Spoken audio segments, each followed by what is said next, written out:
Yo, what is going on, people? Welcome to Throwdown, episode 483.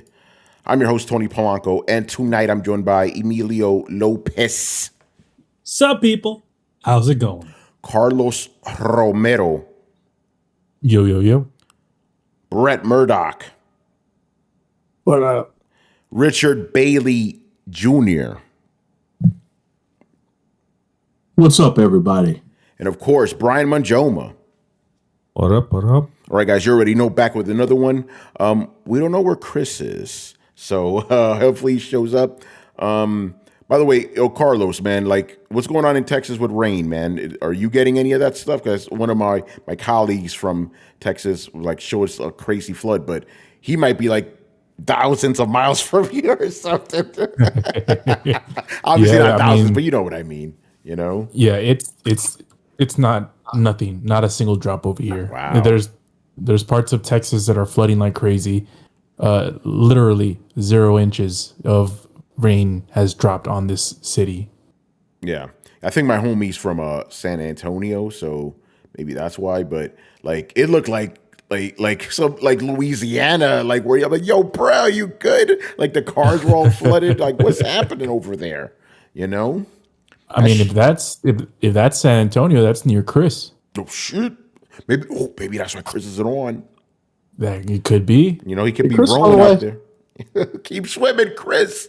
We good. Oh man. All right. So this weekend gaming is one of those weeks where nothing ultra big happened, but a lot of things happened. Very interesting. So we're gonna start with Stellar Break because you guys seem to like those episodes. So let's get. Oh wait, hold on. Excuse me. I see Chris in the notes. Right now in G-Doc, so he may be jumping in, you know. But let's get into it. So, let's go. I called him. Yes. Hey, Chris, how you doing, man? Hey, doing good. I just got Olivia to bed. Good. Is it raining over there by any chance? It was a little while ago. It's not right now, but the weather here is crazy. Like there was tornado warnings last night. So okay, yeah, because one of my coworkers, I think he lives like closer to San Antonio. He was showing us some floods out there and shit. I'm like, what is happening, bruh? we're having some crazy weather. Yeah. Meanwhile, Carlos in El Paso is like, ain't no water. We good. Oh Got nothing to drink. I gotta get a drink. You know. Yeah, you gotta get it all. Gotta get humidified. Yeah. Shout out to Adam, man. All right, so let's start with Stellar Braid. Obviously, there's the controversy hasn't stopped, but I want to talk about some good news. Although there's an undercurrent of controversy, according to one website, which shall go unnamed. But we'll get into that in a bit. So basically, over on Metacritic, the game has the week started with it having like the third highest Metacritic score for a PlayStation game. But now it's the highest rated period for a PlayStation game. And there's been some interesting discrepancies. Like the previous one, that was like number one, had like 330-ish, like, you know, votes. Celebrate had like 3,000 votes. You know, like basically you take all the user reviews, the amount that have been put in there, Celebrate blows them away. So some sites are saying that this is manufactured by people who want to stick it to people who don't like this game, journalists specifically. I don't know if that's the case. It could be, because that does sound really nuts. It's like literally there are like 10 times more people giving this game a review than like the next highest rated game, you know? But either way, I think it's cool. You know, I again, as we talked about previously, even people who want to hate on this game begrudgingly say, man, this is a good game. They admit it in their articles. They said, I want to hate this game, but I can't because it plays good and it's fun. Which is really insane to just admit that, you know? But what's going on, Blitz? Oh, thank you for joining us, man. I haven't seen you in a while. He goes, some serious boner votes going on. Saw some tits and ass. 10 out of 10. You crazy, bro. But listen, I'm not saying none of that isn't happening either, you know. But either way, I'm glad that people are enjoying the game and stuff. I'm noticing that the conversation is kind of shifting now that kind of the nonsense is going on. People are going, hey, this is just a fun, cool game, you know? And again, the game Tony, what's up? would you say that it's shifting up? Yes. I make these puns. I don't even know it, man. It happens. Yes, Brian, it is shifting up. But Brian, what's your take on this, this latest bit of, I would consider it good news, you know? It's probably exactly as you say, but it doesn't make it any less funny that that's the case. Again, I'm certain that it's just a bunch of people that are either thinking that, okay, it's a good game, they'll place their votes, and some, well, probably a lot more that are just like, okay, let's just stick it to the people who don't like it and vote it up. You know, it's like any time, I'm sure that Riku and other anime guys know this, but it's like any time that any anime on my anime list gets anything higher than Full Metal Alchemist, then suddenly people just rage out and say, no, only this game can be good, so hence let's vote it up so that we stick it to the people, you know. So it could be the same thing, but it doesn't make it any less funny though. Like when you told me what was happening, I just could not stop laughing. Yeah. Yeah, because that's a large discrepancy. It's like the next game that has the highest review score has like 330 votes. Meanwhile, Celebrate has like 3,000.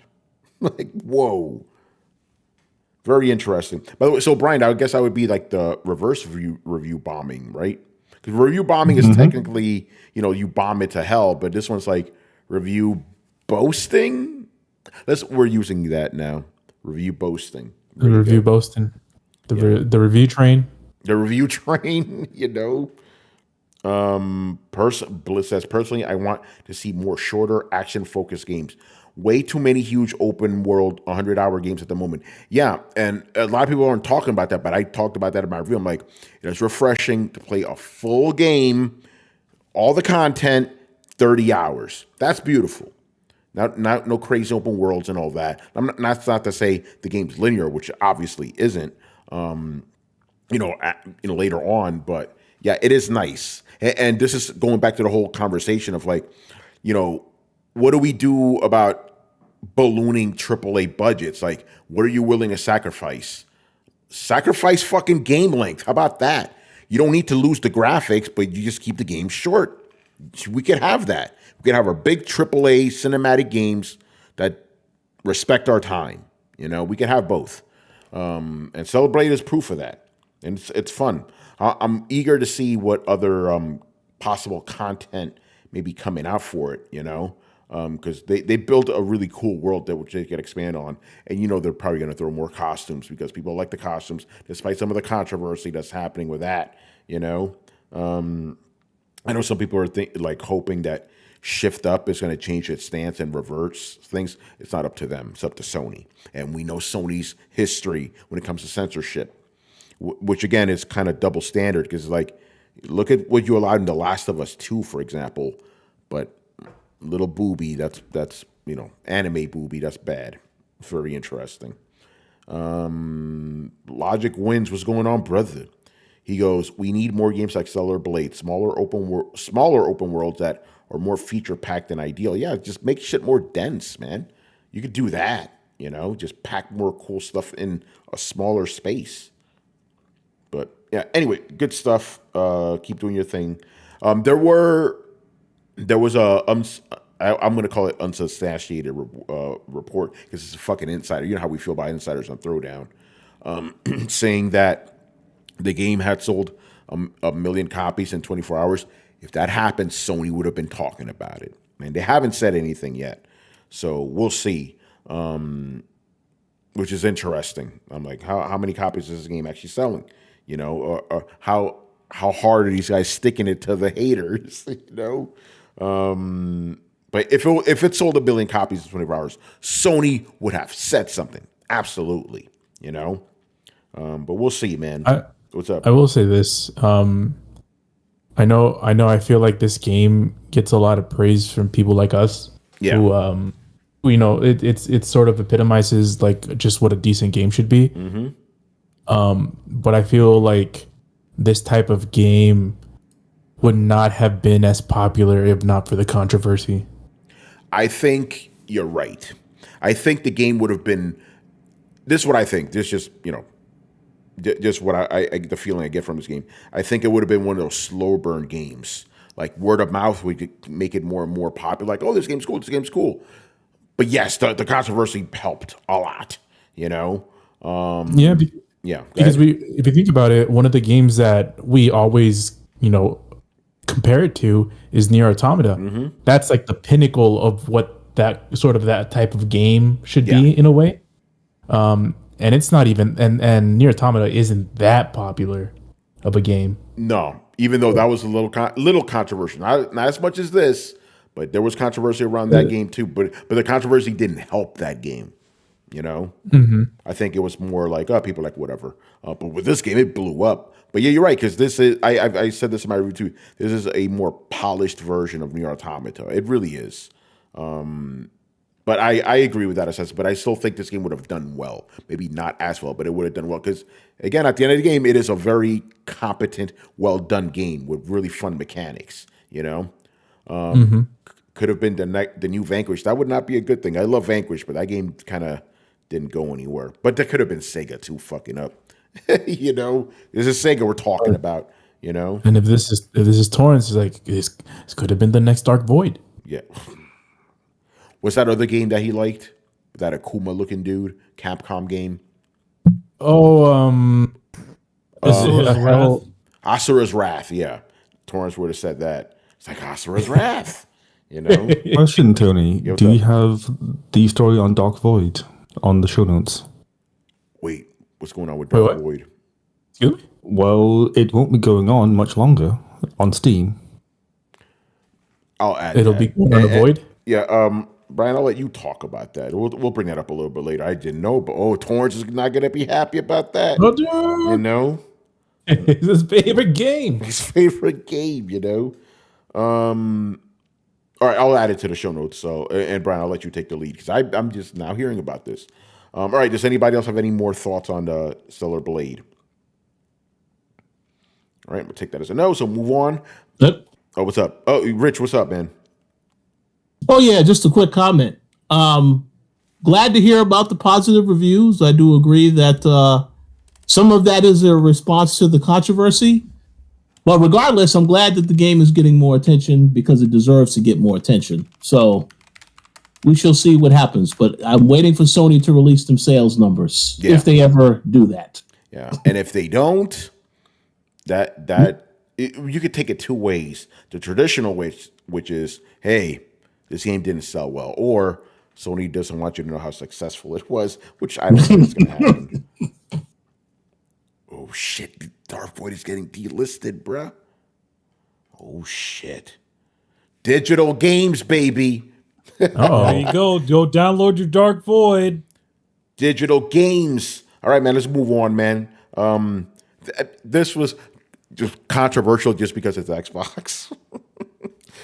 Xbox Game Showcase happening on June 9th, followed by a redacted direct afterwards. We know what that redacted is. Stop playing. It's some motherfucking Call of Duty, Very interesting. But Carlos, I think this throws off our prediction that this isn't going to be called the Microsoft Activision, fucking conference. Bethesda. Yeah, Bethesda, all of them, Some will read this. Go ahead, bro. It's about time they grew the balls to just say that this is just Xbox. Yeah. Because it is. Vanquish Remake would be dope. All right, anyway, I'm going to read this from Xbox Wire. Remember that from Family Guy? The Wire. The Wire. Like there's what's it like? There's only two good shows on TV: Breaking Bad and The Wire.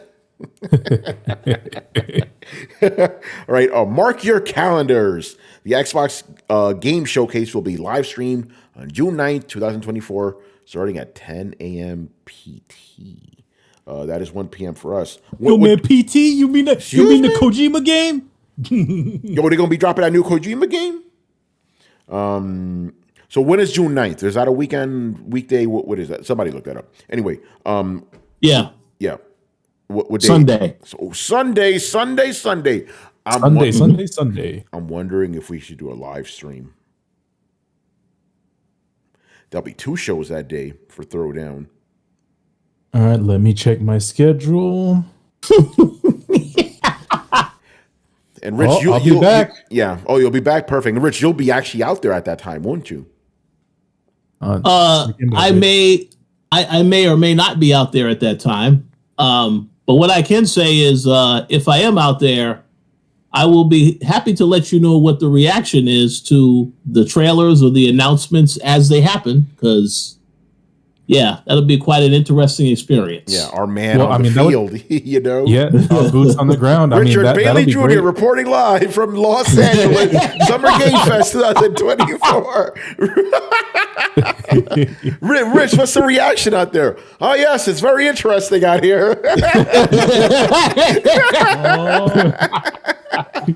Oh, man. That'll be dope. Anyway, so yeah, go ahead, bro. Go ahead. That'll work out perfectly because, I mean, we can stream the show live. It'll probably be in around morning, noon time.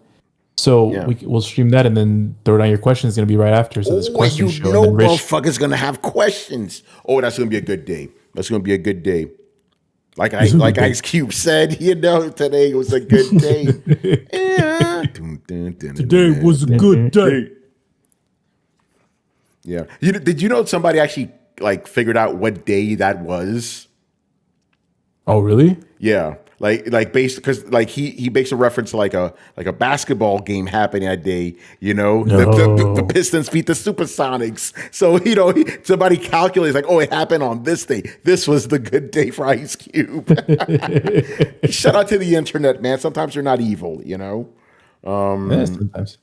Anyway, so it says, like our double feature last year with Starfield Direct, immediately following the showcase, we'll be airing a special deep dive into the next installment of a beloved franchise. We can't say much, but for now, we'll call it the Xbox showcase, followed by Redacted.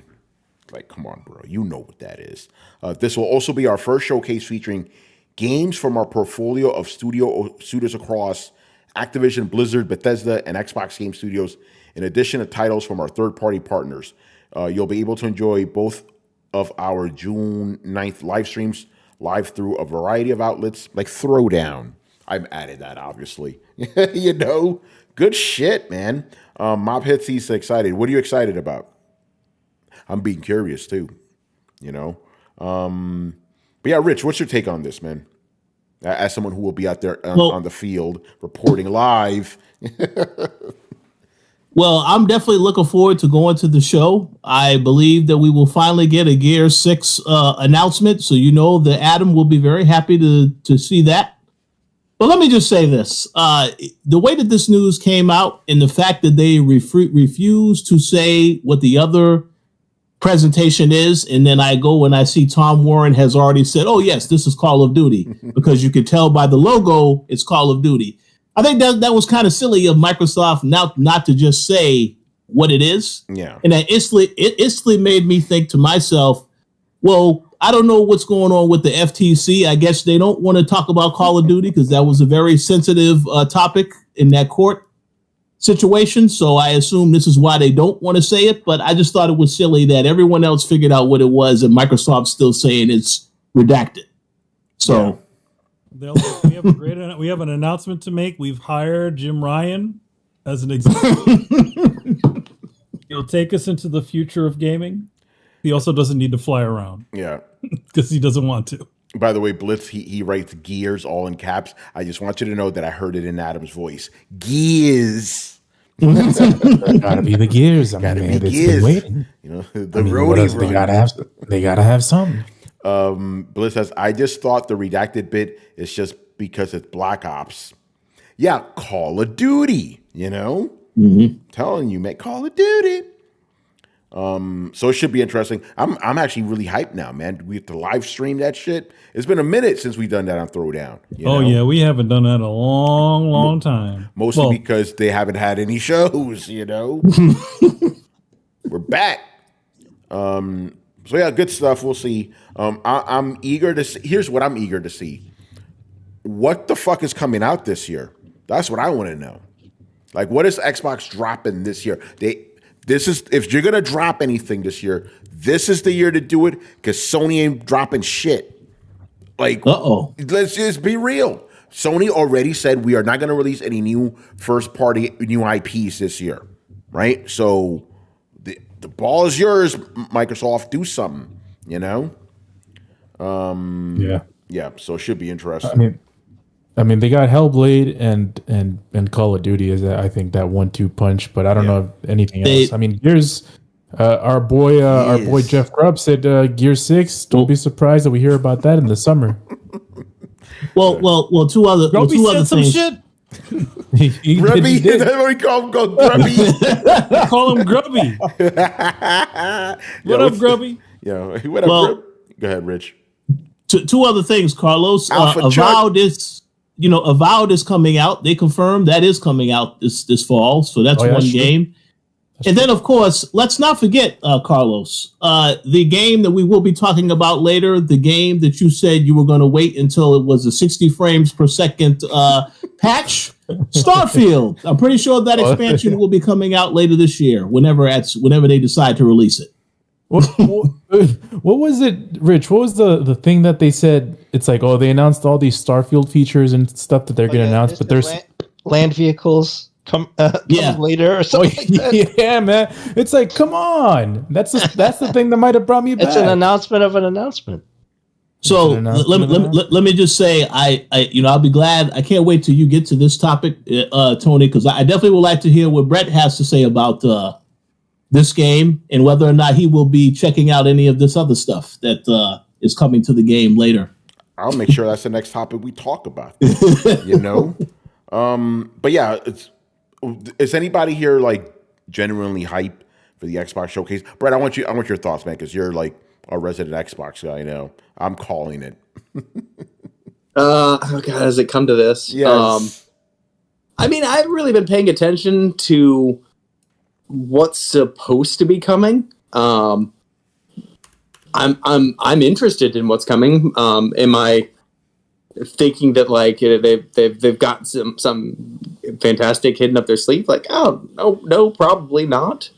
But they've been weirdly mum on letting out a lot of information, way down the line. So it kind of seems like they're keeping shit close to their chest lately. So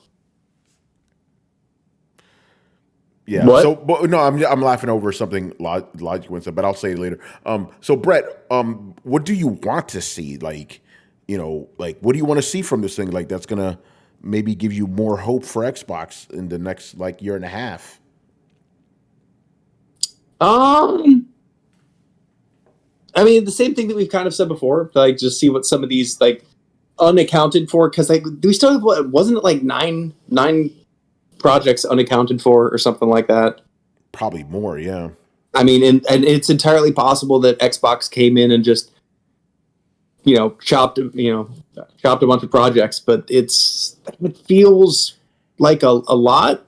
And then we have like next to nothing known about things like Fable. So it's at this point I'm in a weird place because like there have things that have been kind of announced that seemed kind of exciting, but with the Xbox track record and Xbox tax, like it's just I'm not really excited for anything until I kind of see that it's ready to go. It's coming out, Fallout 4 situation. Other than that, like if you're saying, even hey, it's coming out in 9 months, like I just don't know anymore, man. The whole gaming scene has just gotten so weird that I don't even the things that I find that I generally seem to really like, they're not really things that show up in these sizzle reels. And if they do, they're things that show up and then they disappear and then they get released to no acclaim a couple of years later. Like I could give a fuck about the latest thing that they want to show me that has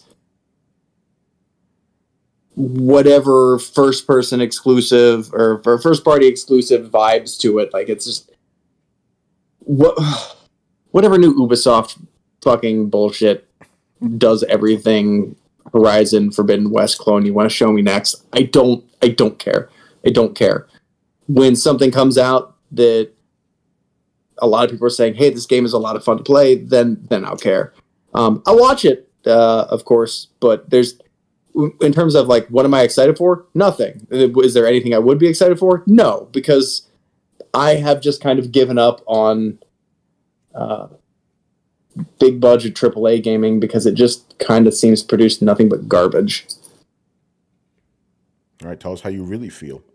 Fair well, enough. I can't say nothing but. There are definitely, there's Baldur's Gates and your Helldivers, and we definitely seem to be leaning backwards towards the other direction. It's just the thing that you want to publicize to me with, a multi-million-dollar advertising budget is not the thing that I care to hear about. So we're at a bit of a standstill here. Yeah. All right. I gotta read. It's hilarious. So, Rich, remember when you were here reviewing Starfield for us, and there was some controversy in the chat because Mob Hits wanted to know what your thoughts were. You remember? I'm pretty sure you remember that. Oh, I definitely remember that because I got grilled about that for the entire show. Yep. Well, he is reiterating his question to you. He goes, Richard Bailey Jr., the people need to know, is Starfield worth it now? Well, the people need to know, and my answer is no, because I haven't touched that game since I reviewed it. If I don't go back to a game after I have reviewed it, that means, all right, that's it. I don't want to experience any more of that game. So the answer is no. Yeah, well, I think you gave him the answer he wanted back then. I will say I was genuinely interested, and I did enjoy my time with it in the beginning. So I will not take back anything I said in the review. It's just that there have been a lot of games that have come out since then that have captured my attention, and it's hard to go back to another game unless you really are into it. I'm not into it that much. Maybe our good friend Gary Swaby might be into it, but Gary does not play Bethesda games as of late, so I don't know. But yeah. But no, it's not worth picking up. Not now. There's too many other things that are worth picking up. So, yeah, Logic Win says, I feel you, Rich, and gives you a thumbs up. So he was happy with that response. The response he wanted all along. By the way, real quick, shout out to Gary Swaby, who he finished playing Persona 3, the remake. What's the exact name of it? P3 Reload? Reload, yeah. P3 Reload, and he put 166 hours into it. So my man went in. He went in. Uh-oh. So shout out to Gary. Yeah. Now I'll forgive him for not, reading my second manuscript. It's okay, Gary. I gave him that shit months ago. He didn't read it because Gary's my main. When you're a writer, you got to have your main alpha reader. He's mine. And Gary hasn't read shit in months. Okay, now I know why. And man, he takes your approach, playing the game every so often. No, it's more like I'm playing one game for a long stretch. Yeah, that's what I'm saying. Time. He did exactly what you do. He's been playing this one game for months. Yep. Which is a good strategy because you get really, you get a lot out of it. And you save yourself some fucking money because you're spending $70 on games now. Yeah, that's Fuck right. That Yeah, shit. yeah. Shout out to Gary, man. Regarding Starfield, because despite what people may think, I actually do like Bethesda games, and I was looking forward to playing it. But I was like, I'll wait a little bit. I was planning to play it last year around December. when things really slowed down. But when a motherfucker like Brett isn't hyped about it, I know I don't need to be playing that game. I'm like, okay, bro, I think they fucked up here. When I learned that basically the whole game's just loading screens, I'm like, that's not what I play Bethesda games for, man. Literally not. It's like I want to be dropped into the world. Let me go where the fuck I want. So forget that noise. And yeah. Anyway, let's talk about Starfield. Let's talk about Starfield. I know Rich is waiting for this, man. Starfield finally getting a 60 FPS mode on Xbox, people. Mannion is coming on your birthday, May 15th. Oh my God, Bethesda loves me so much they added 60 frames per second on my birthday. Yeah, for a game you're never going to play. Coming to? But for a game I'm not even playing, man. Speaking of birthday, like My birthday gifts, I would say one of the better ones I got was like getting Max Payne on my birthday. That was awesome. Max Payne 3. Nice. Yeah. And obviously, my birthday present to you this year is that Blind Guardian ticket. So we good. Oh yeah. Blind Guardian ticket and food. See, when you get older, these are the simple things that keep us happy. I mean, my girlfriend was asking me, like what I wanted to do for my birthday, and then she's like, "Oh, we could go here, go there," and she said, "I can make a steak," and I'm like, "Ooh, yeah, that's the birthday right there." There you go, a nice home cooked meal. I'm good with that. Yeah, there you go, man. You got to appreciate the simple things, especially when it's from someone you care about. Perfect. Jay Shep, what's going on, brother? He goes, I remember today Howard said it was a creative decision to do 30 FPS.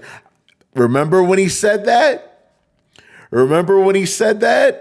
He said it was a creative decision. Like, okay, bro. Isn't that odd? Isn't that Todd, Isn't that Todd? Yo, man, we keep saying this. It's always They use any type of language to justify these things when we know it's if they want to get something into the market as soon as possible, then that's fine. But don't come up with these dumbass excuses saying, "Oh, it's actually an effect that we're doing at the 30 frames per second." It's a creative decision. Yeah, it's to make it more cinematic.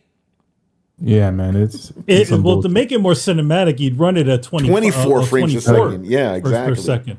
But would anybody play a 24 frames per second game? I don't know. And you had film grain. Yeah, exactly. Film grain. Creative decision. Okay, bro. So let me read this real quick. This is from The Verge, who's been doing a lot of good reporting lately all across the board. Starfield players on Xbox will no longer have to deal with the game's story. I like that headline. The opening is fire. Starfield players on Xbox will no longer have to deal with the game's 30 frames per second cap. As part of an update arriving on May 15th, Bethesda will let Xbox Series X players run the game at 60 FPS. The 60 FPS option comes as part of several new display customization settings. The game will let you choose to prioritize visuals to, here's the quote, keep the highest resolution while maintaining full detail for special effects, lighting, and crowds, or choose to prioritize frame rate performance, which will, quote, lower internal resolution and detail for special effects, lighting, and crowds. All right. Bethesda recommends choosing the performance mode or running the game at 60 FPS or above. It is okay. Check it out. It also recommends a variable refresh rate (VRR) display running at 120 hertz, but you don't need one to run Starfield at higher frame rates. The only downside is that you might have to deal with occasional screen tearing, and you'll also get fewer options to customize your display. With a VRR display, you can pick 30, 40, 60, or uncapped frame rate modes. Okay. Seen that in some other games too. Yeah, go ahead, bro. So just real quick, just for so everyone knows, the reason why it wasn't 60 frames per second is because the game wasn't optimized when they were releasing it to be 60 frames. So that's the reason. Yeah, not what Todd Howard said, No, Carlos, I disagree. It was a creative decision to make the game 30 frames per second all along. Yeah.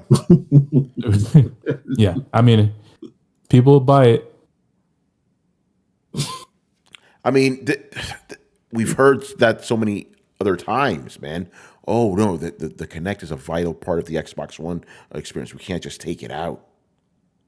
Mm-hmm. I mean, when people say, like, when Studio MHDR says it was a creative decision, the way that they animated the thing, well, we get it. That's obviously makes sense why it's that way. Yeah, exactly. But it's like, it's creative decision. What about on PC? Is that a creative decition too? It's been running over 30 frames on PC if you have a good enough rig. What's up with that? Mm-hmm. That whole thing was bullshit from the beginning, Blitz, you're crazy. He goes, I choose you. Because Todd Howard looks like one of Ted and then Fanders's kids. You know, he really does. I remember Todd Howard, this J Shep. I remember Todd Howard told PC players they needed to get a better PC. Yeah, but why? If it's a creative decision, why would you need a better PC to run it at 30 frames a second? Right? It's all about the vision. These PR guys, man, something else. So my question is, will this update get you to play the game again? Rich, I'll start with you.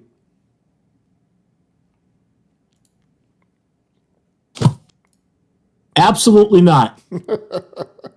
All right. I mean, let me just say this. There are a couple of games out now. There's obviously Hellblade 2 is coming out later this month. So I kind of think, like I had made the joke to you guys in the chat, I think it's interesting that all of a sudden, because that's coming out this month, Microsoft has decided, well, let's do some other stuff to these other games around the same time, because now people's attention is on Xbox and what they're releasing. But I would have. This is an update I think that should have came sooner. Obviously, the game came out in September of last year, so waiting this long for an update, I understand it, but I think there should have been something in between that time period. That's a long time. I don't know anybody that's still playing Starfield, but I definitely will not be picking it up again on the 15th of this month. Yeah, is anyone going to go back to it? I will say this. I mentioned this earlier. The one thing that I was like, oh, this is interesting, was the whole the land vehicles thing. Yeah. But then I kept reading it. It said for a later date. I mean, if anything would have made me go back, it's that, because traversing the worlds can be kind of like repetitive and a little redundant. Trying to traverse all the different worlds, maybe you can find at least one thing, like maybe one side quest that's will change the course of how you feel about the game. But traversing it while you're just walking the entire planet it's just laborious. It takes so much of your time just walking around, and we mentioned this when the game came out. It's like land vehicles. I mean, some people liked it not having land vehicles, and that's fine. But for me, when I'm traversing, when you give us hundreds or thousands of worlds to navigate through, it just it makes more sense to have a quicker way to traverse them if you want to put a dent into the whole world. Blitz says no vehicles was an artistic decision. It was. It's like people can do a light speed travel, but God forbid there's a freaking truck on this world. Yeah. J Shep asks, has any Bethesda game had land vehicles? That's a good question. I don't know. I'm not sure. Not any of the ones I played. Maybe Brett knows the answer to that. I don't know if you count Fallout, if Fallout had any of these type of vehicles or something like that. Or Elder Scrolls. What now? Has any Bethesda game had land vehicles before? Not really, no. Okay. I mean, horses. Yeah, so you could ride not a vehicle. Yeah, but, Elder Scrolls. Yeah. Yeah. Okay. So horses. So A horse-drawn carriage. That's a land vehicle. Yeah. They have those, right, in Elder Scrolls. Yes. No, just horses. Okay. Aren't you on the back of a horse-drawn wagon at the start of Skyrim? Yeah, but that's a cutscene. Okay, so it doesn't count. So I'm going to say no land vehicles, horses, unless you count them as land vehicles. Well, they are. There's just not technology-based land vehicles. Yeah, I think vehicles and animals are different things, but traversal. I will say this: why couldn't you have aliens that you could ride around on? Right? What now? Why couldn't you have aliens you could ride around on in Starfield? Like a horse-shaped alien. Yeah, like a horse shape. If you have the mechanics already in there from other Elder Scrolls games, why not? Right? Because you just walk. You don't. They have the mechanics in Elder Scrolls, but that's just you get on a horse and you just. You're basically still walking. It's just a different in your character model. So you're walking faster with a different character model. And granted, I guess they could have done that. They could have also done some sort of power armor, like they have in Fallout. But like they let you jump so goddamn high, and they gave you the little jetpack backpack thing, which was pretty close to the jetpack they had in Fallout, which is the closest I think they had to like any kind of like advanced traversal. So, I mean, it is what it is. I don't get like, why is everybody? Do y'all really think that having a vehicle in Starfield like that would have been it? That's the thing that was holding it back. That being able to move faster through the walled off nothingness of the procedural generation, like that would have made you feel better if you had a rover to do all this on. There wasn't anywhere to fucking go. Were you going to go there faster? Yeah, Carlos, you could answer that. Yeah, I mean, if you're gonna create a world like a system of planets where you can travel to, I mean, if you're gonna go through it all, it might as be well worth it with something that makes you traverse it faster. There are. Oh, by the way, someone By the way, that's Brett's dog, isn't it? Right, Brett? That's your dog snoring? Yeah. Oh yeah. I knew it. Shout out to Brett's dog, man. let him sleep. He's good. You know, if you're listening to Throwdown, man. That should put you to sleep. Yeah, you should wake up. You know, but it's all good. Yeah, let the dog snore. It's all good. Go ahead, Carlos. Yeah, it's just if you're gonna give me hundreds or thousands of planets to visit, I mean, it'd be great to be able to traverse them quicker. Yeah, I understand that the worlds are not, they're bleak in a sense where they're not as heavily populated as others. But if you're gonna do it, would be nice. But it's not a game changer for me. I mean, I already played and beat it. So it's not like for most people, it's not the be all and end all. But for me, if you want me to go back into the game, then having vehicles to traverse would have been nice. J Shep goes, let me counter that question. Why give us 1,000 empty planets to walk around on? Who knows? Because it's space. Like, are you complaining that there's space in the space game? No, but I will say this: a lot of those planets have human life in them. Too much of them have life. Huh?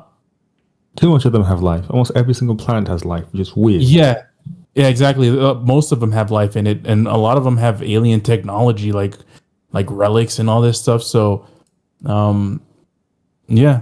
So I'm surprised. The thing for me, I understand why most of them are not, densely populated. But what bothers me is the fact that there's only like five planets that have an actual city on them.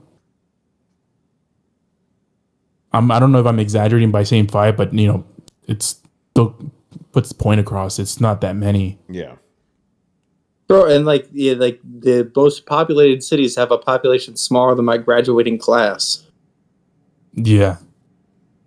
I mean, Brett and I have talked about this. Neon is a great way that they approach this. We just wish there was more, not exactly neon type cities, but like at least something that was fleshed out like those. That would have been nice. Yeah. Yeah, I definitely can agree with that. There's just not many hub cities out there that make sense. Or are there even like space stations? Many space stations? Because I don't remember being that many. It's just the ones that are related to most of those quests, like what's those people called, the terrorist people in the game. Like they have their space station, the UCC, I guess the soldier people also have their space station. But other than that, it's kind of bleak. I think there's another one with the rich guy, the art collector guy. Oh yeah, there's that one. Hey Brian, I got a comment here for you. Actually, question for you from J Shep. So Brian, there's a space game with no fucking aliens, and you're cool with that. I never said that I'm cool with no aliens. I said that there's lots of planets that are empty, and I expected that, and that's why I'm always commenting that there's too many people on planets. Regarding the no aliens part, it definitely would be nice. Would be very interesting. I don't see why they don't do it. Again, given what Carlos said, that they have lots of alien structures dotted around in different planets. So you could say that I'm also not cool that there's no alien life forms. Well, depends what you mean by alien life forms. Yeah, intelligent. I guess you. Yeah, intelligent, not like just a puddle full of like microbial life. I don't think they're talking about that. Or like which is probably what you would see. Which is hold on. What's up? I think it's fair to have a low sci-fi setting. Like Tony, you fucking love The Expanse. The Expanse is a pretty low sci-fi setting. Oh no, I'm not complaining about that. That's not a complaint from me. Just to respond to the whole you cool having a space game with no aliens? Like, yeah, man, there's all kinds of space shit with no aliens. Yeah. Here's the thing. I understand that sentiment because I felt that way once. Like I initially, and I'm very ashamed about this. I initially didn't like Firefly because I'm like, where the fuck's the aliens? But then obviously I learned you don't need aliens in sci-fi. You're good. But no, but there are alien structures, so I get that. But no, I agree with that. It's like the Expanse is fucking, even though Expanse does have aliens, you know what I mean? But it's not like the crux of it, at least in the beginning. Expanse has exactly the same amount of aliens that Starfield does. Yeah. Blitz says they made Fallout full of mutants, so why not make a space game with aliens and vehicles? Again, this is what we're talking about. Like, Starfield has aliens, quote unquote. It's just not smart or humanoid aliens. It's not Mass Effect aliens, So I think that's what we're arguing about, and I don't think anyone would complain if Starfield had more humanoid-esque aliens in it. Would we? This is more towards Carlos and Brett. Sorry, Ryan, I didn't catch the question. Would we complain if there were more humanoid aliens in Starfield? Oh, okay, gotcha. Oh, go ahead, Brett. Sorry, I cut you off. I wouldn't complain, but I also am not going to complain that while I would have liked it, sure, I'm not going to complain that my cheeseburger isn't a chicken sandwich. You know what I mean? Like it's not my vibe. I would have liked it better if it did have that other vibe, but it is perfectly. It has every right to be what it is. Some people like the very technical, low sci-fi NASA punk thing that they were going for, and clearly that's what they were going for, right? Like that was the thing that they wanted off the bat. Is that what I like? No, I tend to like more high sci-fi stuff. It's great when you're sailing through the solar system for 2 months just trying to get to the nearest solar body, but that's not me.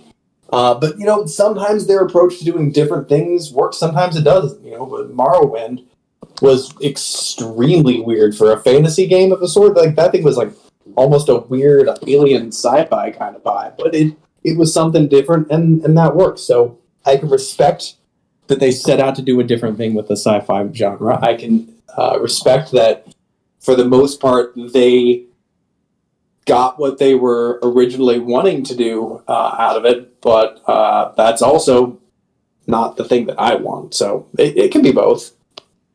Real quick here. Jay Shep says, here, let me answer the question that they won't. It's because Xbox rushed that shit out the door. And Blitz says, Bethesda. Yeah. And then it got delayed. It did get delayed many times. So I don't know about rushed. And hold on. Go ahead, Brett. You can answer argue with that. Yeah. By the way, I love how contentious shit. By the way, real quick, I love how contentious shit gets when it's this game that gets brought up. Anyway, go on, Brett. You can answer that. I don't. I strongly opposed the idea that this was pushed out the door. It was foundationally flawed from the get go. It is Ooh. nothing to do like more baking would have not have made Starfield better. A different design approach would have made Starfield better. But that's come on, man. Like it's. How do you think that longer baking would have adjusted this game, other than them starting to like tear shit up at the floorboards? Like, sure, that's I don't know. That's more time baking. That's tearing shit up at the floorboards. Yeah, I'm going to agree with that Brett. assessment. I'm going to agree with that assessment. It's not that the game needed longer; it needed to be just fundamentally changed. You know? Yeah, it's the approach that they took Yeah. with it. And going back to Brian's question, I feel like it would have made things more interesting because the weird thing with this game is it's just so not any. It's hardly ever dependent on either the lore or ironically, it's a game about exploration. It's not dependent on the exploration because there's not much to do of it. Like Brett mentioned, most of the worlds are kind of similar. There's not much variation to it. There's not much to go seek that will, change your mind. And there is some stuff. But, I feel like having more of a high fantasy approach would have at least added another variable into this equation. I don't know. It would have turned out any better or not. I don't know. I just know that the package that I got from this game was just a decent game, and with Bethesda, it's I don't know. The last couple of games that I played from Bethesda, they've been some of the best games I've ever played. So it's just taking a step down, and I mean maybe it's my expectations that are to blame more than Bethesda is, but that's just the baseline that I have to go through. J Shep goes, so why did 60 FPS come out 6 months later? They got the game running well enough to get out the door, but it's obviously incomplete. Yeah, I mean, games never come out complete anymore. There's no such thing. That's an oxymoron these days. So, unfortunately, yeah. Except for Stellar Blade, that's pretty complete. And it's not broken either. Go ahead, Rich. No, I just was going to make a comment about that. Yeah. I think we all can agree. I don't know exactly when this started, which generation it started. It feel like it was slightly before this generation, but yeah, every game that gets released is still patch update to fix this, all this other stuff. So this is definitely something that's been going on a while. Yeah. But after this, I mean, is the game even selling anymore, or are people playing it? I can answer that question. Yes, Tony, the game has a ton of engagement on Game Pass. That's my answer. Oh, man. All right, man, let's move on. Let's talk about Bethesda, people. Keep on that. So apparently Bethesda is talking to some other studios to give them a hand so they can start releasing games faster, because they're like, it takes too long for them to release their main games. And they want to, see if they can recruit other studios to help them out. Very interesting. Tower says Tower doesn't want to wait a long time for Fallout 5. Bethesda's last game, Starfield. I'm reading this from, which site is this? Videogames.si. I never heard of them, but the reporting seems decent. Bethesda's last game, Starfield, was in development for around 8 years. And even the most optimistic among us shouldn't expect its next big title, The Elder Scrolls 6, to be out at least until 2026. I wouldn't be surprised if it was later still. Yeah, I agree with that. That means if you're waiting for a new Fallout game after binging the TV series on Prime Video, nice use of linking there, you're probably got close to a decade before, unless something dramatic happens. That is insane, man. Anyway, in a recent interview with Kinda Funny, Bethesda boss Todd Howard said the studio is looking at ways of increasing its output and reducing the time between major launches. Here's what Todd Howard said: If I didn't make these games, I would just be playing them all the time. Even this weekend, I was jumping between Starfield, Fallout 76, and Fallout 4. That's how I spend my weekend playing games. I don't know what that has to do with the conversation. And they do take a long time. One of the things we're focused on is making sure they're of the highest quality, but also finding ways to increase our output because we don't want to wait that long either. That's never our plan, but we want to make sure we get it right. Yeah, because it does take a long time, you know. So yeah, I'm wondering, you know, again, they're not officially like, oh, we're gonna get help or something. It's something they've been discussing. But I wonder if that would, like, for lack of a better term, ruin their vision of their game. I don't know. What do you guys say about that? So I just want to make a quick comment. Yeah. I don't think that they should rush out another Fallout game. Obviously, they've already announced the Elder Scrolls game is in development, so I understand the desire to want to do this because you see the show is very popular and has taken off. But I definitely think they need to take their time with that game. This is my opinion. And let me make this last comment. We got to take a moment of silence to celebrate because today is actually a very important day. It's an anniversary day. I don't know if anyone of you guys know this or even the fans listening, but today is the anniversary of one of the most amazing games released last year by the name of Redfall. This was Carlos's. This was the game that Carlos and Adam, they absolutely loved so much. We only played it one time together, and then we never played it again. So we got to acknowledge, yes, this game came out a year ago today. I don't know if they've ever released a 60 frames per second update to that, but I just wanted to make mention of that because it's a pretty important day in history. Oh man, greatest Xbox exclusive ever, you know? Man, abysmal generation for Xbox. I'm actually not gonna lie, but Richard, I genuinely thought that you were going to say it was the anniversary of Iron Man 1, the first film. Oh shit! Because that did come out on the 2nd of May 2008. I did not know that. So you taught me something. So I was like, oh no, you actually going to like go that far about? Oh, okay, no, you're talking about Redfall. Okay. You're talking about an unmomentous occasion as opposed to a momentous occasion. Yeah, exactly. J Shep says cue the defense wars. I don't think anyone's going to defend that fucking game. You know, I actually want to find someone who actually will defend it. That's what I want to see. That, yeah, like, defend this trash. You know, but yeah, there it is, man. There it is. Moving on here. This one's kind of interesting. So Square-Enix is pretty much absorbing $140 million hit as they're canceling a bunch of games that are in development so they can reassess things. That's crazy. Were they live service games? they may have been. I suspect they were live service games. So, but I'm sure their greatest game that they've ever created, Foam Stars, taught them to be the wiser. Oh shit! Would it be Foam Stars or Avengers? Oh, that was an epic fail. They already took a hit on that game. They took almost as big a hit as canceling these games. Yeah. Well, I mean, it was Avengers, I would say, but also the other thing is, it's like they already, disavowed themselves of that. Well, they literally sold Crystal Dynamics. Yeah. Yeah. Well, I mean, they took the hit on that and they sold Crystal Dynamics, Forspoken or Flop-Spoken. Flop-Spoken, that bombed. And then, you have Foam Stars. So, yeah, I mean, it's past time to reevaluate what you're doing. Yeah. So let me read this. Oh, go ahead, Brian. Go ahead. I think I'm going to say this, and I mean this with all due respect, but someone needs to say this.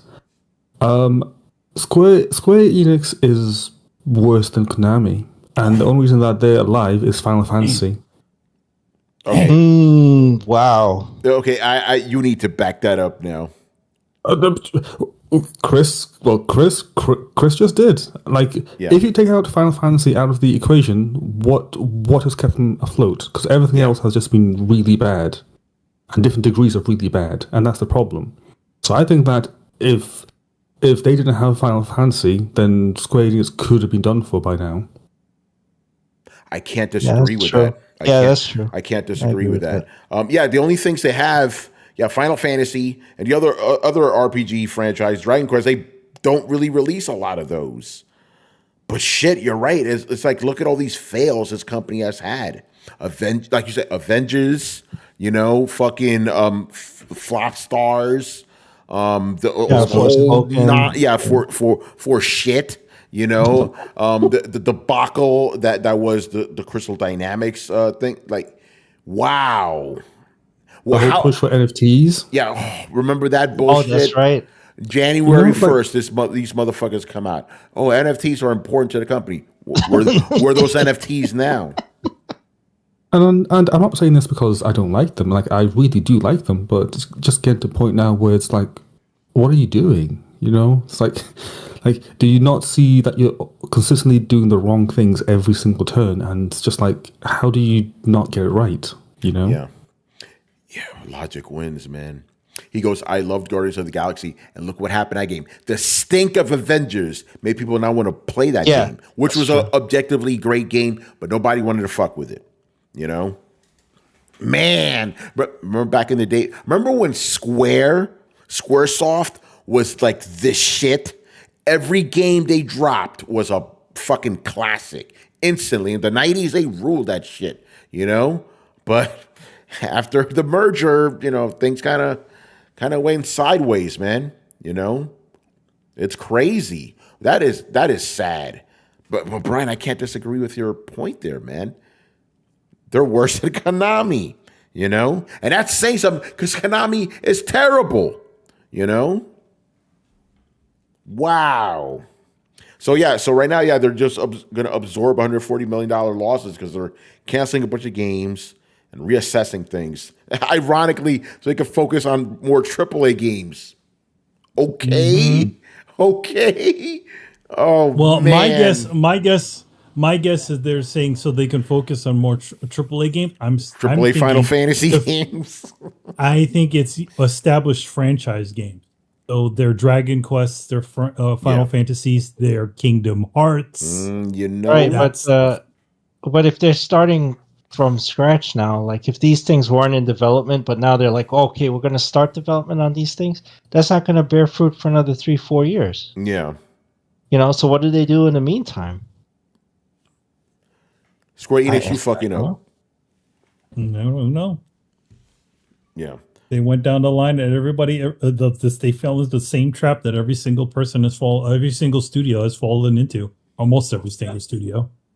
Service games. Here you go. You chase that fucking tail. What happens? All right, man. So Square Enix, you fucking up. Very, very, very sad. So we know our sad news. This is interesting because this comes from AMD. But AMD, remember, they make the chips for PS5 and Xbox, so they would know this. This report comes from our boy, Dean Takahashi. You remember him? Cuphead Brett. Dino. Yeah. How Dino doing?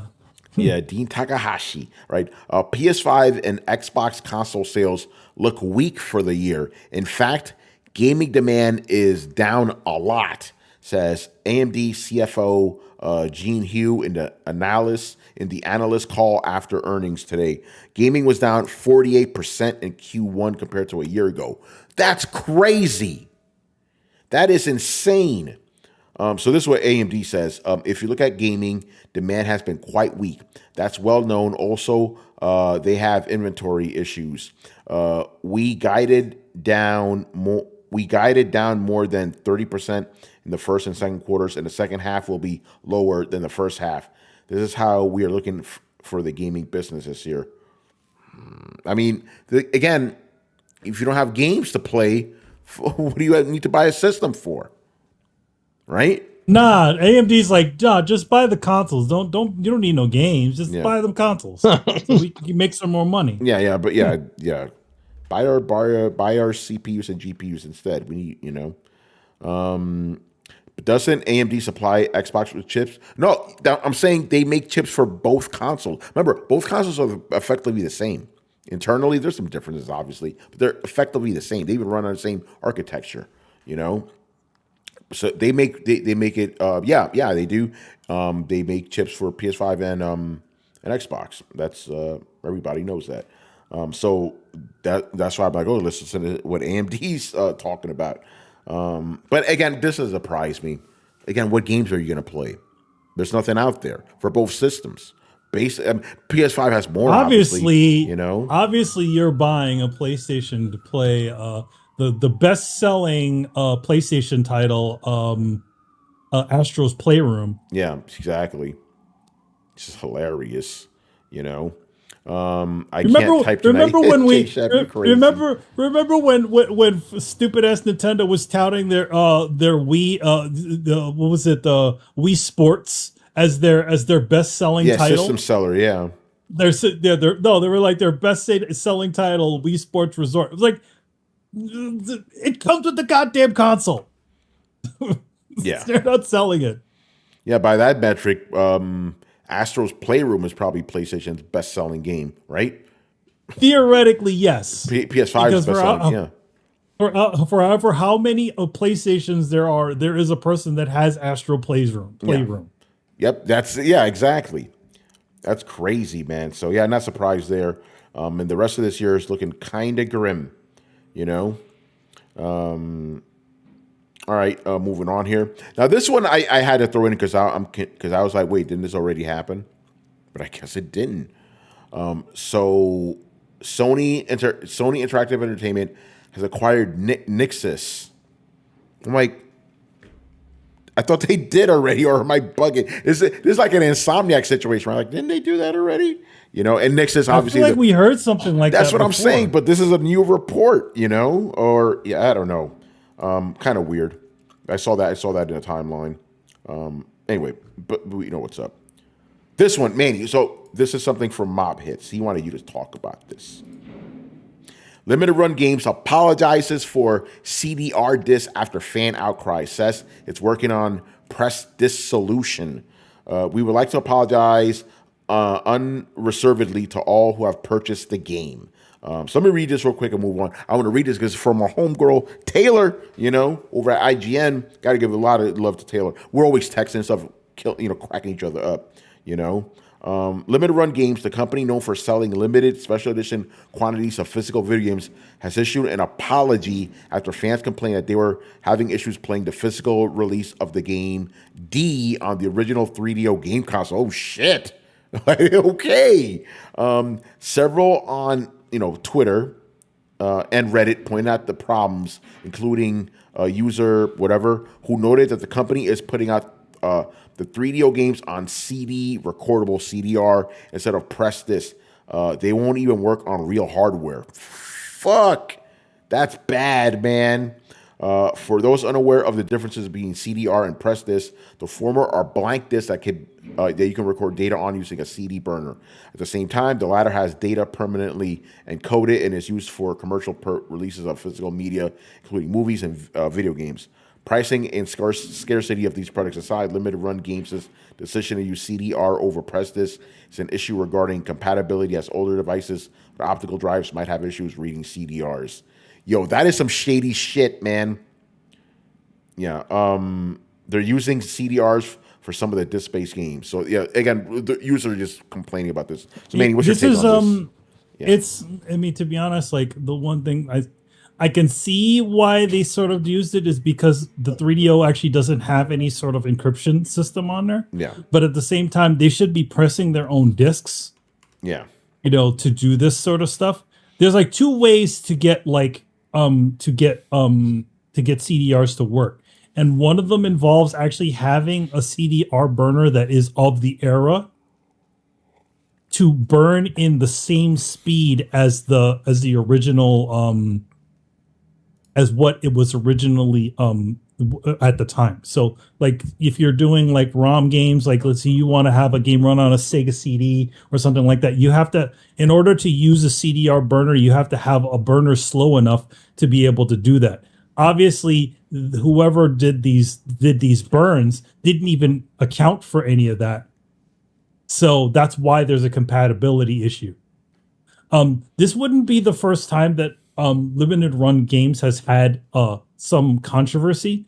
I mean, a lot of people are very less than are not very happy with their release schedule.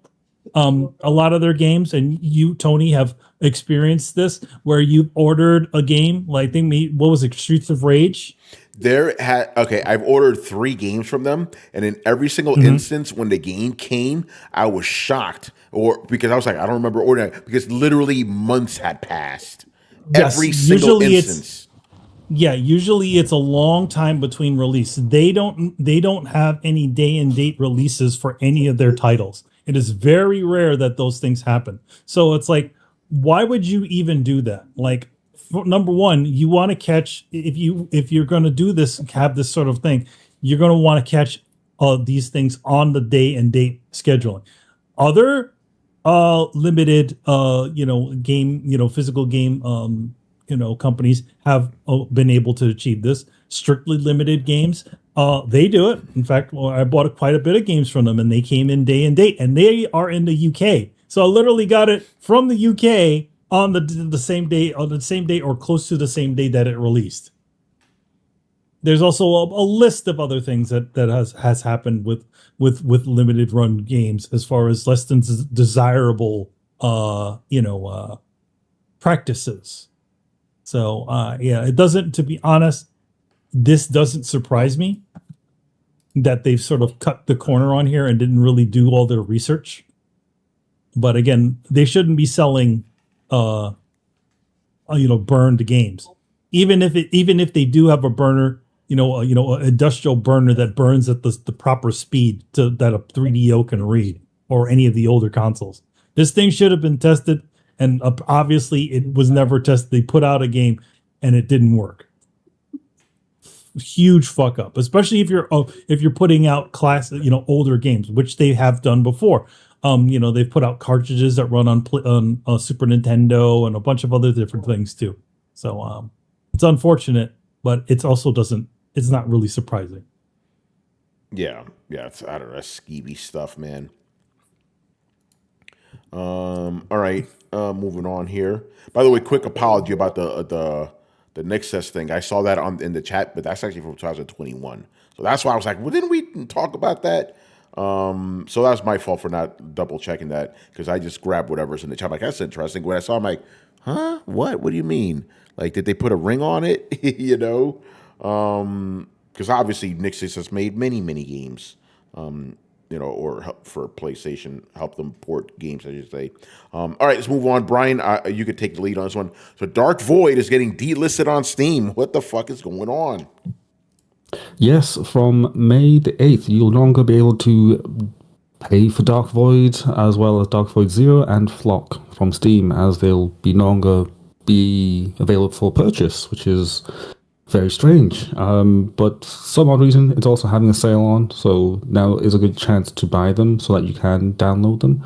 Also, keep note that if you do purchase them, then you still have the ability to download them after the fact. It's just you won't be able to purchase them from May the 8th. So that's a bit weird. So far, I can't find anything about Xbox and PlayStation Network, so I'm not too sure if they'll stay on there, or even if they are on there.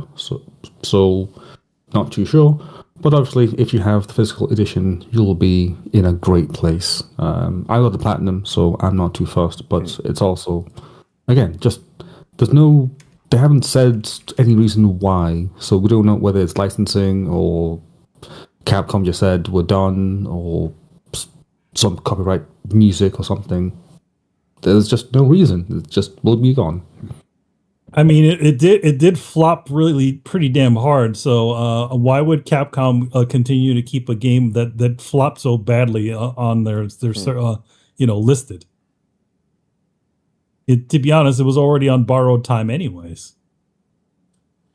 Yeah, so the game's probably super cheap right now, isn't it, Brian?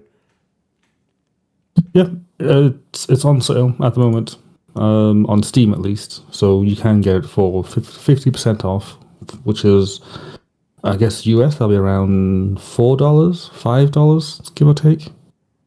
Yeah. So I'll grab, even though the game probably, I haven't heard it. I remember playing a demo, I'm like, this game sucks, but what was it, $5? I'll buy it. Why not? I may already have it. Who knows? Yeah, you probably do. They probably It's do, basically Space Uncharted with robots and a jetpack. Nolan North too. Exactly. But yeah, again, just don't know why.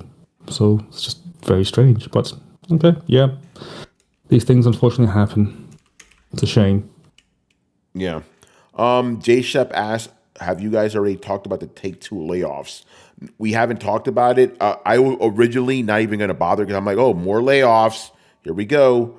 But since you brought it up, J Shep, let's talk about it. We still got time here. I'm going to read this from Game Industry Biz because again, I saw that. I'm like, oh, more layoffs, whatever.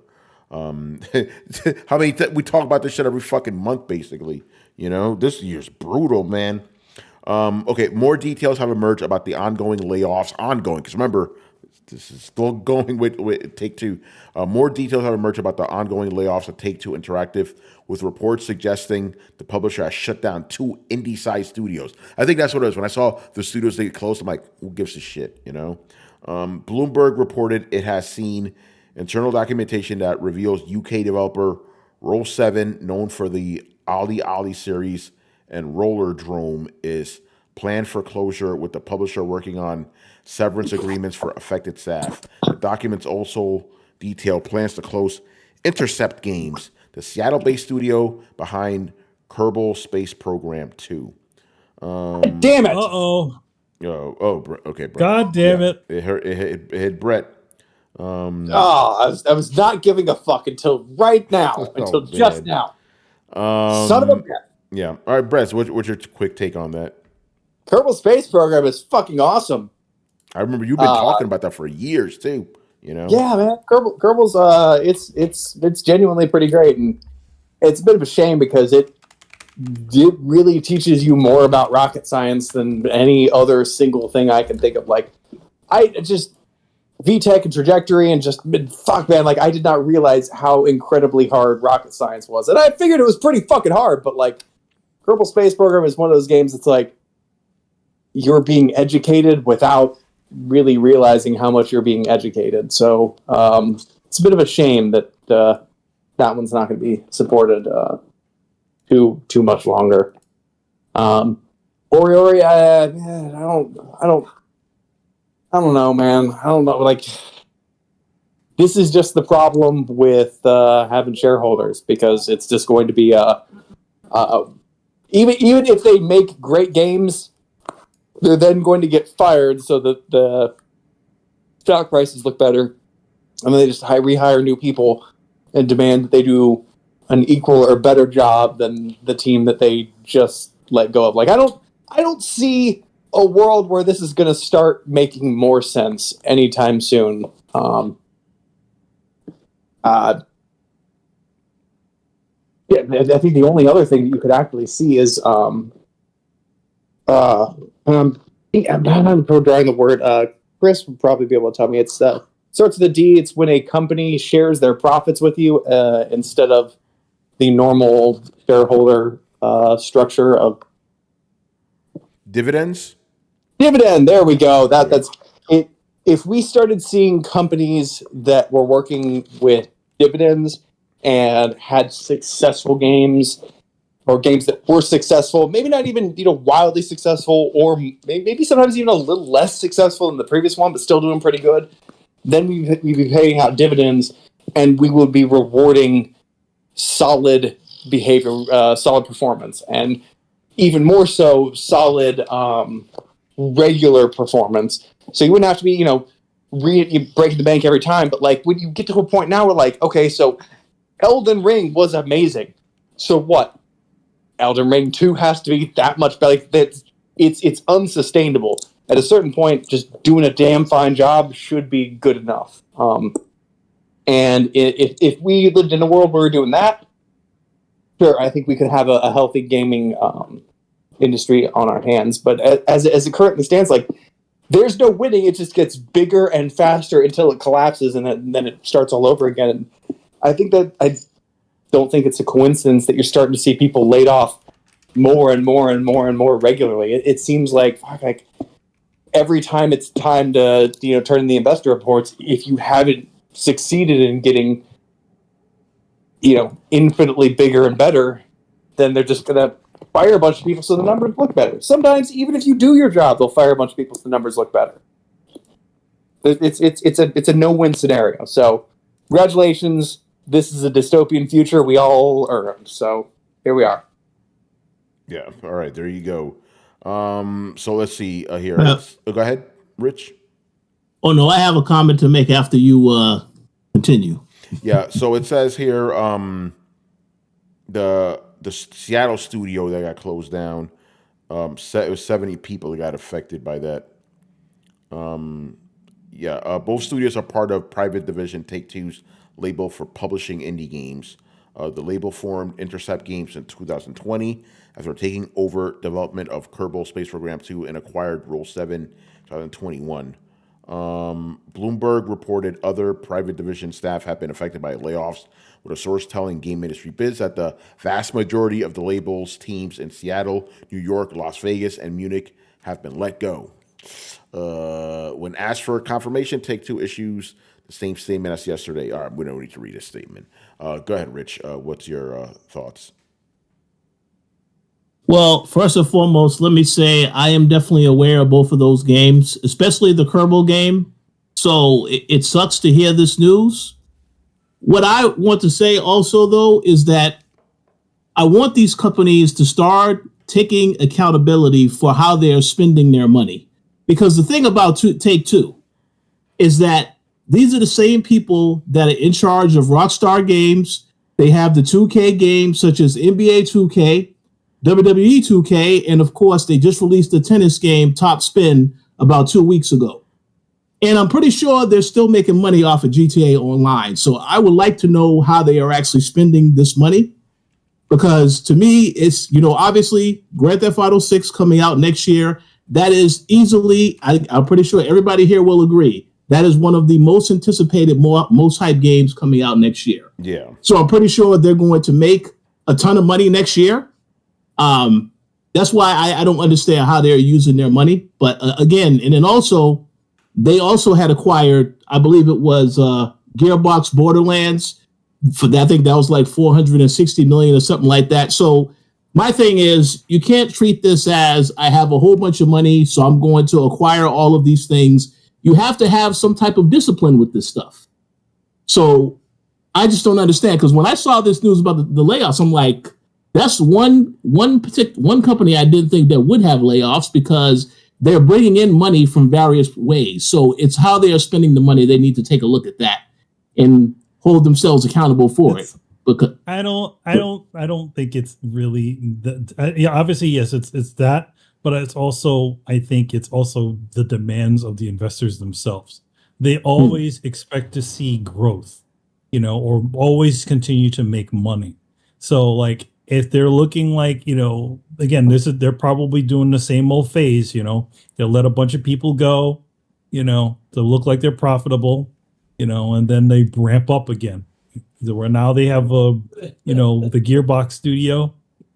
So yeah, I feel it's less about money and more about looking profitable and mindful to the investors. Well, the timing is not then, because if you want to look profitable, you would dump you would dump heads closer to the end of your fiscal year or the end of the calendar year. So this is odd timing to dump people now, right? It doesn't, even on a quarterly report, it's not. That's short term. You want to look good overall.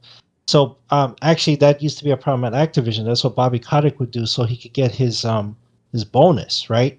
Because the shares at a certain price. So he cut people at the end of the calendar year or near the end of the year, close to the holidays, so that they would get a bump, and then he would get his bonus, right? So it's an underhanded strategy, but it's a strategy that's been done. Yeah. Okay, Jay Shep, he says, asking me, do you want to bring up Jess Corden's comments tonight? I don't, but I guess we have to. And the reason I say this is because Jess Corden and I, we work for the same parent company, so I don't want to look like we have any beef. Him and I, very cool with each other. We, obviously back in the day, him and I got into it on Twitter, but we hashed things out. And then, ironically enough, we ended up working for the same parent company, Future PLC. So I don't want to delve too deeply into something that one of my colleagues is involved in, but it is worth talking about regardless. Basically, earlier this week, not earlier, it was a couple of days ago, Jez Corden, for those who don't know, Jez Corden, he's considered a major Xbox insider / influencer. He also hosts the Xbox 2 podcast with Randall Thor, not to be confused with Randall Thor from Wheel of Time. That's just his, online name. And people look to him for Xbox news because Jez is, and I think I can say this, he's a big Xbox guy. He's expressed his worry over the future of the company, with regard to putting games on PlayStation. He's not the biggest fan of that. Let's just say he thinks the brand is losing its identity. Apologies, Jess, if I misconstrued that, but that's the general gist of it, Anyway, so a couple of days ago, news started going around that Jez said that all first-party Xbox games would be coming to PlayStation. You already know what happened next. Sites were on fire talking about this. Oh. But Jez quickly came out because he was expressing these thoughts in the Discord for the Xbox 2 podcast. You know how Throwdown, we have our Discord for our show, same deal, right? So he was just talking about this with somebody. This gets out. News breaking everywhere. Motherfuckers coming at Jez. And then he had to come out and make a statement saying that he was just giving his opinion. He wasn't, talking about an insider or a scoop or anything. He just was expressing his opinion, right? But then people were mad about that. They were like, hey, dude, you're considered an Xbox insider. You can't just be expressing your opinions all willy-nilly like that, He was, in his defense, he was expressing his opinion on a private chat, but there is the thing about all of that, about that sort of stuff. If you are expressing an opinion, it doesn't matter, if especially if you have a station, you should definitely be very careful about what you say, even if it's in a personal thing between the chat and stuff like that. Yeah. That's pretty much what I was going to say. Even though obviously I go into the Discord and I mix it up with the fans, I am always very cognizant of what I say because something could come out, I don't think our fans are going to do any shady shit like that, but still it's a public area, right? As a professional, you practice practice a certain portion of distance. Yeah. There's certain things that you would say to us as us as because we're because us personally, that obviously we will never repeat out in the public. But that cannot be said. The same cannot be said for people in those sorts of free forums. So you be careful about the things you say. Yeah, that's just good business. Yeah, and to your point, there is a very specific hard opinion that I do have on this topic that I will not share publicly, but I'll tell you guys after the show. But regarding this, here's the thing. I kind of sympathize because that is something I also have to deal with. Like people, since I am a journalist, they think anything I express is on on a professional level, no matter what. Even if it is just an opinion, because I've said this before, some things that I say as an opinion, it's not necessarily something I'm going to write. I'm not writing anything false, but I just go about it differently. If I'm writing about a game, let's just say, for example, I review a game that I think is terrible, I will express that very differently in a written review than I will on Twitter. I'll be like, this game is trash, right? Simple, out of the way. But in the review, the spirit of that will still be there, but just written differently, So there is that kind of separation, but people will still go, you are a professional, you're in a public space, everything you say needs to be your professional opinion. I think that's kind of unfair, but that's just the way things are. You just got to accept that. So with Jez, go ahead. Yeah, just for the plain fact that you have you have a forum, a public forum that people specifically listen to. Your word, even if it is just a side opinion, has way more heft than a normal person. So people taking your words out of context and throwing it out on the net, that instantly can cause trouble. And I think that's pretty much what happened to Jess. Yeah, I mean, not to make it personal, it happened to me. Remember 2 years ago? All I did was say, I am unsubscribing from Game Pass. That leads to fucking videos, Kotaku writing about me, all because, hey, he's a professional writer. So you got to be cognizant.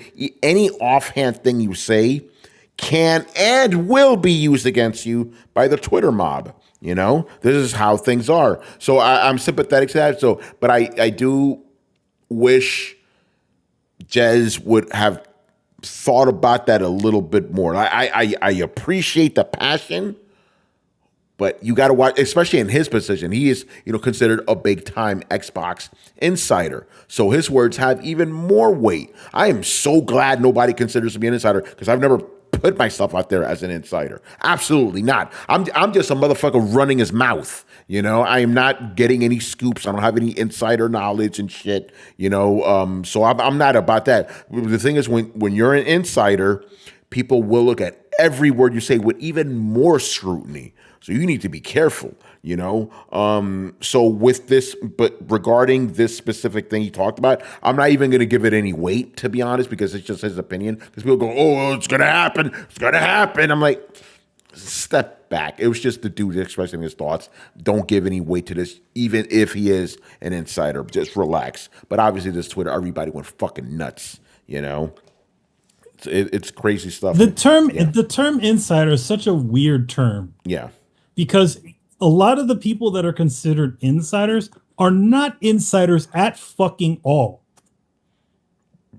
They're not people that are in the industry. I see the word insider means that you're somebody who actually works in the industry. Like, in other words, you work at specific game studio and you said something. Yeah. You leaked something. That's insider knowledge. Whatever a lot of these guys put out on the net, that's not insider. That's just fucking hearsay. There's no insider shit going on. Yeah. No, I've expressed that too. I have a problem with that term because the people they are getting their information from are insiders, but they are not insiders. They're scoopers. Yeah. That sounds bad, but I'm like, what else are you? You're a fucking scooper. I mean, that's what it is. It's more of a scoop. You're more of a scooper than an insider. Yeah. I remember real quick, just, kind of fun stuff. I remember a few weeks ago. Yeah, kind of funny. By the way, there's some. Would they close down their Xbox division, something like that? Well, no, they're combining all of their shows. Yeah, they're combining all of their shows into one brand. So they're not differentiating all of the different shows. So there's no PS I Love You, no XCast, none of that. They just have one bigger show that addresses multiple things. Pretty much doing Throwdown. They're pretty much doing Throwdown, just a longer thing. Yeah. By the way, did they spin it like, it's better to have the powers combined and stuff like that? It's like to get everyone together. Yeah, they're sort of doing it that way. In other words, like Otaku man, what didn't you miss tonight? It's better to have everybody together. It's better to Well, to be honest, like I feel like they want to keep people tuned in. So they're doing a lot more live shows and streams and things. They seem to be focusing a lot more on their Twitter, at their Twitch stuff. So that's what they seem to be doing. You know why they're combining their shows. I mean, obviously they got their PR spin on it, but there ain't much worth talking about individually for these damn companies to have those podcasts just on one of them. Yeah, every damn time. As of now, yes. No, there's no big megatons or anything that needs to be spoken about. So you can literally just aggregate everything into one giant show and still get the same viewership. Mm-hmm. Yeah. The thing I was going to say before is, because again, these insiders are always posting stuff, and we talked about this Actually, we talked about it during that whole Tom Henderson nonsense. You know, when he just broke. That was an insider scoop. You just broke embargo, bro. You know. That is not insider scoop. That's just you not reading the paperwork, and then also Sony or whoever not checking these motherfuckers for breaking embargo. Yeah. So anyway, so around that time, I tweeted something out. I just said, like, we as a gaming community need to stop listening to these gaming insiders. And Jez replied, like, I feel personally attacked. It was not directed at you. It was just directed at insiders. I think gaming insiders do more harm than good with regard to the gaming community, because gaming community takes these guys way too seriously. You know, I'm sorry. Number one, he shouldn't even, if he's doing his due diligence, he shouldn't be considering himself an insider. He should be considering himself more than that. Well, you're a journalist, dude. You know, he's a journalist. A damn good he's one not too, an insider. You know, but yeah. But anyway, so yeah, I saw the drama. I kind of didn't want to talk about it because he's a colleague, but nothing but respect for Jez. And I don't like, but I will say unequivocally, I don't like the fact that people are tagging him. Like, what? Why, guys? It's just an opinion, guys. Relax. Yeah, again, like it's unfortunate. It's like, well, what do they say? If it's in text, it must be true. I feel like that's the same thing when it comes to this sort of stuff. When it's a high priority person, you know, writer, actor, any of that caliber, somebody known says something, it goes further and has more weight than just some rope-a-dope on fucking Twitter Spaces saying some stupid ass shit, you know? Yeah. All right. And the last thing here, kind of making a circle here. We talked about Stellar Blade, Korean developed game. Now we're going to talk about something cool from Korea. The culture ministry says that they want to focus on fostering console game industry in the next 5 years. You know, and we're already seeing some efforts of this. Elias of P and Stellar Blade. Obviously, Korean games have been around for a while, but they want to go beyond just MMOs and mobile games. They want to really focus on consoles, which is pretty dope, you know? I want more of it, man. Like I said, when I played Stellar Blade, the thing that stuck out to me was like, wow, this does not feel like a Western or Japanese game for obvious reasons. You know, I'm like, I want more of that. All right, J Shep, good night, brother. Thanks for being on, man. You already know. Throwing out for life. So let me read this, and this is from Korea Times. So it's coming from the source, people. Korea will focus on fostering its console game sector over the next 5 years as part of efforts to revive the country's game industry, the Culture Ministry said on Wednesday.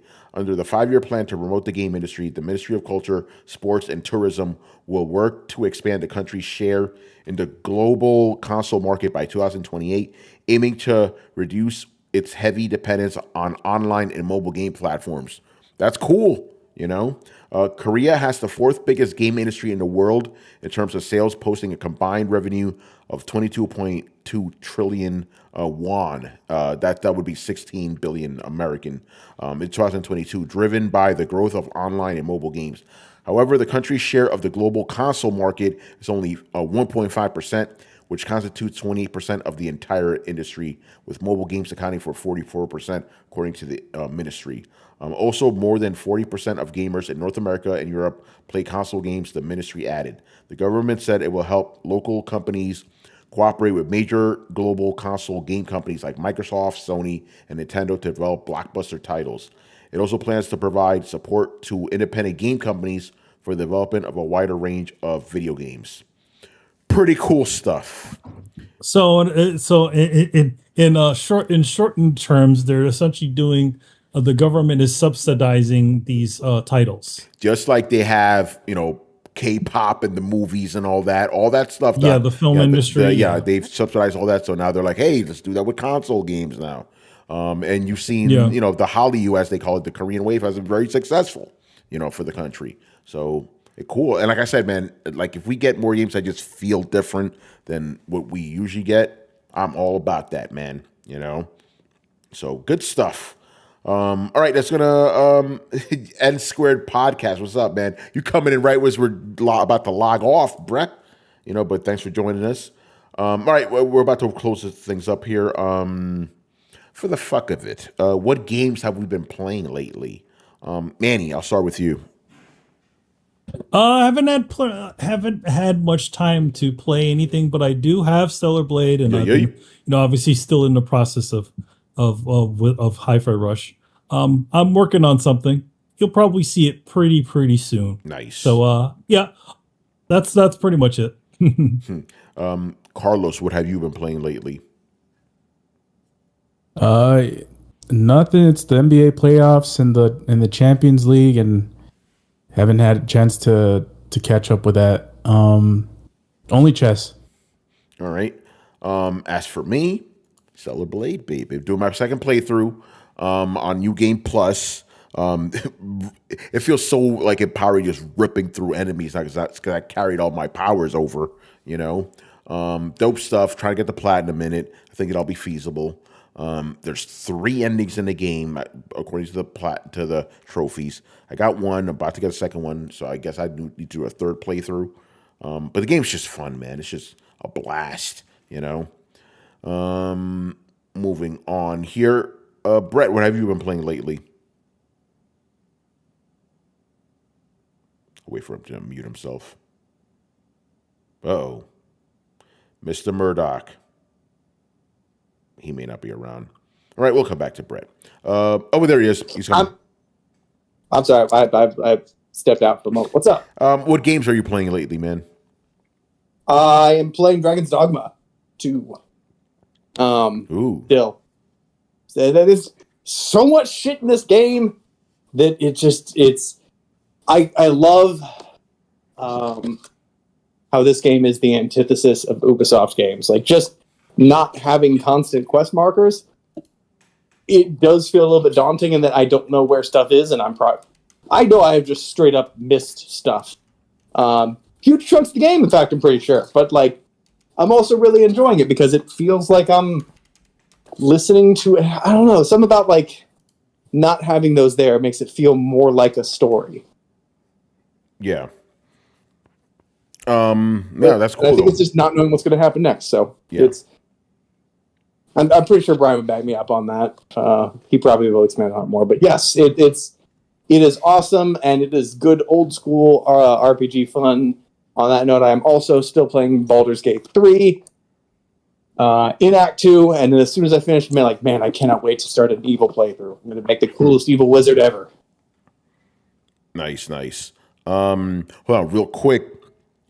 I got to really give a shout out to N Squared Podcast. He goes, man, it's been a minute since I was a guest on Throwdown. Hope you guys are doing well. For you guys who don't know, this is our boy Nick Castro, the muscly Mario. It's been a hot minute since we've seen my man. But yo, Nick, actually, I peeped you on YouTube the other day, man.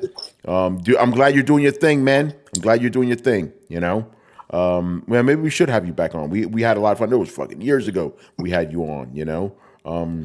But you're a fellow Latino, man, so we got to represent. See, Otaku Man remembers you. My man. All right, Brian, what have you been playing lately? More of the same. Dragon's Dogma 2. I think I'm getting towards the end of the game now. Oh, nice. The match just decides to elevate itself. Yeah, I think I'm getting close to the end of the game now. I unlocked the final zone, if you wish, and it feels like it's getting towards the end. Question to Brett: have you finally fought a Drake yet? As we wait for Brett to answer. Yeah, we'll wait. If he does answer. Yeah. Oh, God damn it, I just muted myself. Damn. Yes, and I got promptly owned. Other than the first time, though, it hasn't been bad. And I have had a swimmingly easy time in Dragon's Dogma. I think I want to say I've died a total of 4 times. But I think that's also because I'm a mage, and so I just explode everything. And I think it might be easier for mages. Sorcerer or mage? Sorcerer. Okay. Oh, yeah. Wait. Okay, I'm not going to tell you. Yeah. Just wait until you get the mage maester skills, and then. Oh, I'm working on that right now. I'm working on unlocking the maester skills for both of them because I want fucking meteor. Oh, Meteor and whatever that tornado spell is. I think it looks dope as fuck. Yeah, like there are some really powerful combos you can get in the game. But yeah, I'll let you find them. So yeah, Dragon's Dogma 2. I'm getting close to the end, and after that, I think I'll jump back to Dragon Guard 3. Nice. All right, Chris, what have you been playing lately? Dragon Guard, eh? Yeah, Dragon Guard, yeah, Yoko Taro that. Chris, what you got, man? Oh, well, I've been pretty exhausted. I haven't been playing too much. I wanted to start Stellar Blade, but I haven't yet. And funny enough, I was going through my backlog of stuff. I was like, oh, and I kind of need something quick to play. So I tried out Sifu, and then as I was playing it, and then becoming elderly by the second boss, I was like, Brett would like this game because it's like single player Absolver. Maybe it really is like maybe by the same studio too. But it's totally the same thing. It's like you have to, but the only thing is like you have to do this precise pairing and stuff. And I'm like, I'm too old and tired for this. I'd rather go back to Stellar Blade. So I think I'm going to put that aside. And I still have Alone in the Dark, but Alone in the Dark, man, it takes so long to get through because it's all the files. You have to, basically everything gets narrated to you. So you look at, you get everything through files, which is like old school gameplay, right? Pick up a file and read it to find out what the hell's going on. But everything is narrated in the game. So you're sitting there waiting for the narration to finish. And you don't have to, but I'm like, all right, let me hear this story because, I'm tired. And then you do some action stuff, but there's not a whole lot of action in it. It's more like walking around, finding files. So I got kind of bored, so I might skip and just probably on the weekend I'll start Stellar Blade and then go back to it later. Nice. And Rich, what have you been playing lately? I've also been playing Stellar Blade, trying to get the platinum, but that will take a little bit of time because, still busy with work. And aside from that, WWE 2K24, because they just had a draft on Monday, so I've been trying to make my own version of my brand on the game. Nice. But yeah, that's it until Hellblade 2, I think. Yeah, pretty much. I think that's the next big game that's dropping. Yeah. Yeah, I'm getting distracted on Twitter. You know those the Optimus Prime and Megatron like toys that transform like by themselves. Apparently, if you put them together, they interact with each other. They do the lines from Transformers the movie. Yeah, they start interacting with each other. That's hilarious. Yeah. I'll rip out your optics. I'll rip out your optics. I have to check this out after the show. That's hilarious. They start interacting. Yeah. All right. Anyway, Rich, what is going on with the Coalition, man? Oh, yeah. So the coalition.com website, we actually have 3 reviews that got posted up this week. We have a review for the Remnant 2 DLC titled The Forgotten Kingdom. A review for Life is Feudal, the MMO, because I guess they did an update for 2024, which apparently has not been well received by the reviewer. Uh-oh. And we also have a review for Teenage Mutant Ninja Turtles Arcade, Wrath of the Mutants, by our very good friend, Adam Vale. So yeah, if you guys are interested in hearing our thoughts on those games, feel free to check out the website. We do have quite a bit of other things coming. So stay tuned to our YouTube channel as well as the website. You already know, man. All right, guys, that's going to do it for us. So make sure you follow Throwdown on Twitch and Twitter. Join the Discord where the conversations and the rumors are always popping. And obviously, if you have been watching us on YouTube and enjoyed our videos, make sure you hit like, subscribe, and hit the bell to be notified of when our premieres go live. You can also find us on any podcast app by searching for Throwdown Show. That's 2 words, Throwdown Show. And throwdownshow.com to listen to past episodes. Links to everything down below. Once again, I was your host, Tony Polanco. And tonight I was joined by Emilio Lopez. See you next time. Chris Seeley. Hey, take care, everyone. Carlos Romero. Peace out. Brett Murdoch. Peace. Richard Bailey Jr., Have a good weekend, everybody. and Brian Manjoma. Yes, putting a bounty on someone's head because they started a petition is a really smart thing to do. Yeah. All right, people. We'll see you on Sunday. Don't put bounties on people's heads, man. Later. Don't tell me what to do.